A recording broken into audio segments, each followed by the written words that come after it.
Welcome to the Browntown Update as part of our newsletter series, Buy the Boomer Dip. What is the Boomer Dip? Well, before I get to that, let me just talk about the Canadian economy and the housing state right now. It's pretty crazy, right? Record high housing prices, a lot of people on the sidelines on the housing market because it's just not a good market. Interest rates are high, housing prices are high, not as high as the historical highs as in 2022, just north of 800 grand, but we're still talking 600,000 and change for your first house. Now, obviously that's the average, so you're going to find some value in different markets if you move around a bit, but the jig is up, the goose is cooked, right? Housing is expensive right now. So let's say the average house in Canada right now, as per other sources like WOA, Stats Canada, says that the average house right now is $646,000, give or take 10 or 20,000. That means that if you're a brand new homeowner in Canada, if you're obeying the 20% down rule, which most people don't because it's just out of the question, but let's say you were going to do historically what they tell you to do, which is to put 20% down so you avoid different kind of fines and high interest rates and the insurance fees, you'd be looking at a down payment of $130,000, give or take, right, a few $1,000s, just to qualify for your first home. Now, if you're a millennial or a Gen Z, and they say that Gen Zs are aging like a bag of milk, well, this is probably has something to do with it, right?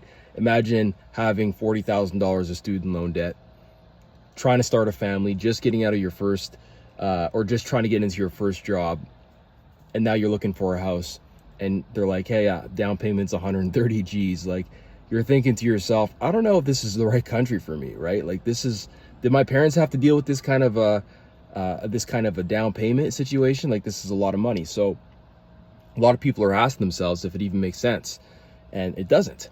So my question in this newsletter was like, when are young Canadians going to get some relief to enter the housing market, right? And this is a big part of their lives, starting families, joining the social fabric, right? Having equity in your community. These are big things that are important to a lot of people historically. So when is it going to be a viable opportunity for young Canadians? Well, I saw this stat by Warren Buffett, and it was interesting because it alludes to some light at the end of the tunnel. Now, my favorite line from The Dark Knight Rises, or The Dark Knight, is when Harvey Specter says, "The night is darkest just before the dawn, and I promise you a new dawn is coming." Well, 2025 could signify the beginning of the darkest part of the night. And next year, 2026, could be beginning of the dawn. And the dawn is affordability in housing. Now, what does that mean?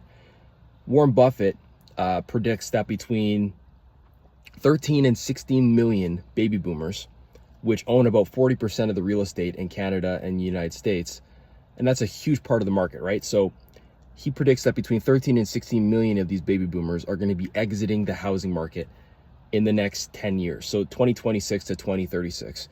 Now, this is a huge thing, right? Because if they leave the housing market, all of a sudden you have a supply of housing. And what does that mean? When you have an inverse supply and a high demand, that demand chases the supply until the demand goes down. When the demand goes down, the prices are going to crash. Now, this is a good thing for boomers and Gen Z. It's a good thing for millennials and Gen Z, people who are younger looking to get into the housing market. If like there was a crash and 30% of housing values got wiped out overnight, we'd be ecstatic, right? Because we'd be like, holy shit, we can finally afford a house for like 200, 300 grand. But it's not good for the people who have a house right now, right? Because obviously they've been sitting on this. This is their nest egg. This is their biggest investment of their lives. Imagine something you've been paying into for 30 years, obviously all of a sudden has a huge correction of like 20 or 30%. Like, that would spell disaster, right? So the millennials and Gen Z want affordability, but we don't necessarily want Gen X and baby boomers to see their value of their most valuable piece of their investment portfolio wiped out overnight. So there's this kind of pull, this tug and pull, where these are market forces that we can't control, but we want to be conscious of it, right? So that's why Warren Buffett put out that statement. Meanwhile, in the United States, you have the huge cities, so the New York, the Los Angeles, the Miami, Miami's growing, but San Francisco, these huge markets where everyone wants to work and live, they're just unaffordable. You have the same situation going on across Canada as you do in these three big cities. So a lot of people during the pandemic years especially did an inward exodus migration to the flyover states, the boom towns, right? So you have Austin, Texas, which is a huge destination for a lot of people because it was affordable. Everyone was going there. Phoenix, Arizona, Michigan, or Ann Arbor, Michigan, all these like little flyover towns. Cleveland, Ohio as well was one I saw. So you have all this mass migration going to these little towns in these flyover states, not in the big cities, for affordability, right? Because they could buy a house for like maybe half as much as they could in New York or San Francisco. So the developers in these communities were like, holy shit, there's like 100,000 people moving here every quarter. We need to build more homes. But they overbuilt. So what's happening now is there's a huge correction, and where a lot of the prices in these cities are going down by like 4 or 5% in the first half of 2025. So it's causing this instability where houses are, people are losing their value in the homes who live in these flyover states. And then you have the big cities where it's completely unaffordable. So yeah, in the States is a little bit of a better situation if you're willing to move as a millennial or Gen Zer. But if you are someone who has a house for a while, or you live in these Midwest or these flyover states, you're kind of looking at yourself thinking, why is my house down 5%? Well, it's because everyone moved there, the developers overbuilt, now there's an oversupply in the market. So it's a weird situation. It's causing this static, and obviously interest rates are still high. The Fed is holding them there for a lot of different reasons, but it seems like it's to punish the housing market, or it seems like there's a lot of, I don't know, it just seems like maybe this housing crisis is a bit on purpose because they want inflation to come down. So housing is a big, is a big indicator of the financial activity in the market, right? If there's a lot of housing transactions, that's a healthy economy.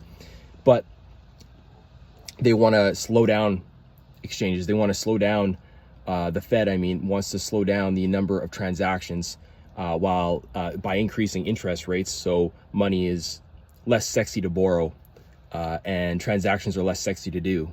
So we have this bit of a static environment. But the thing you could take away from this video, I know it's a little bit long, is to think about what you can do if you're a millennial or Gen Z, especially in Canada. I would say follow the model that the people in the States did. They moved from the big cities where it was less affordable to the flyover states.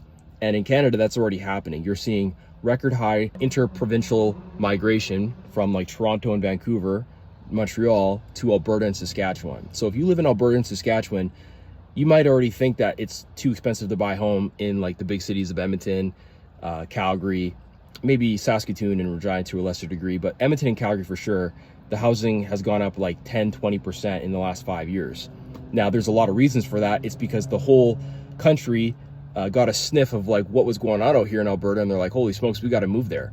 So if you're in Alberta and Edmonton, if you're in Edmonton and Calgary, you're like, okay, well, maybe I should move out to a more affordable place. And that means small town prairies, right? We're talking Bruderheim, we're talking Red Deer, we're talking Lethbridge, we're talking Peace River, where you can still rent an apartment for like $750, right? You can still buy a home for like 200 grand. You're just not going to have all the local amenities that you're used to, right? And this is the trade-off that a lot of people in the States made when they left New York. Now, you can't go see a Broadway show, but at least you can afford a house. So this is our challenge, right? The millennial and Gen Z challenge these days is like, there is affordability, but you might have to move where you are to go and realize it. So, or wait for the boomers to leave the housing market. Which one is going to give? I don't know, but something has got to give. And that's my Browntown update.